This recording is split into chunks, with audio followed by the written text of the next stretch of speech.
So I know I've talked a lot in the past about how the majority of signs, I would say like 90% of signs, are spirit nudged of living people to provide the signs to us, spirit nudged of animals to give us the signs, spirit nudged of getting us in the path of the signs.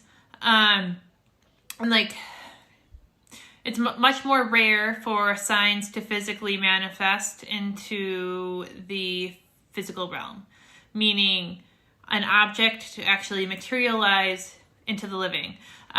So I just wanted to share that I've had 2 instances this week, both from my grandpa, from my paternal grandpa, who doesn't usually, well, I guess he does give physical signs sometimes, but who isn't the most known for physical signs. 2 instances that I wanted to share.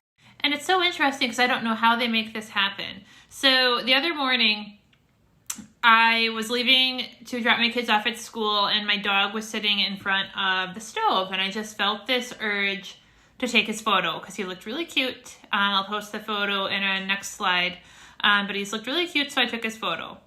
And came home, started kind of cleaning the kitchen and cleaning the house. A couple hours later, I walked this path I'd walked 30, 40 times before that day, and there was this penny laying in the middle of the floor. And I picked it up, and it was 1998 penny, which is the year my paternal grandpa had passed. And so I'm like, where is this? Has this been there all morning? Has this been there all morning? I'm like, no, it's not been there all morning. I know it hasn't. I would have seen it so many times. So I'm like, oh, I took that photo earlier that morning. It was like, I don't know, 3 hours before. So I pulled the photo up of my dog. You could see where the penny would have been lying in the photo. When I zoomed in, I'm like looking. The penny was very clearly not in that photo, which means the penny, I was the only one home. The penny would have had to have literally materialized out of thin air. The penny came from nowhere. So he somehow did that. It's like crazy. Somehow he put that penny like there. So cut to today. I and my daughter went to a diner to meet my mom, my dad, and my sister for breakfast.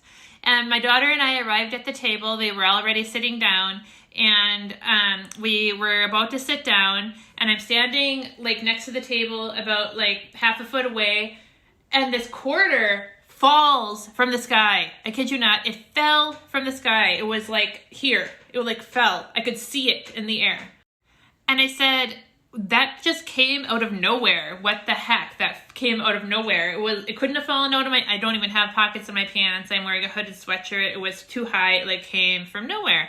So I picked up the quarter off the floor. I looked at it. It was 2008. I'm like, that doesn't mean anything to me. And I kind of set it aside, and I sat my daughters and me down, got situated, set it to the side. A few minutes later, we'd all been kind of talking. My sister, who's sitting next to me, kind of takes the quarter. She looks at it. She picks it up. And she said 2008, and then she looked closer, and she's like, New Mexico, 1912. And it was one of those, you know how the quarters, or all the coins, they have states on them sometimes. She's like, New Mexico, 1912. She's like, Grandpa was born in 1912. So I don't know if all of the New Mexico coins are associated with 1912, if like 1912 is something with New Mexico, but my grandpa, the same grandpa who did the penny, who passed in 1998, he was born in 1912, and this quarter that fell out of the air this morning said New Mexico 1912 on it. So he made that, like, it literally came out of nowhere, like, before our naked eyes. It was crazy. And my dad's like, the weirdest things happen with you around.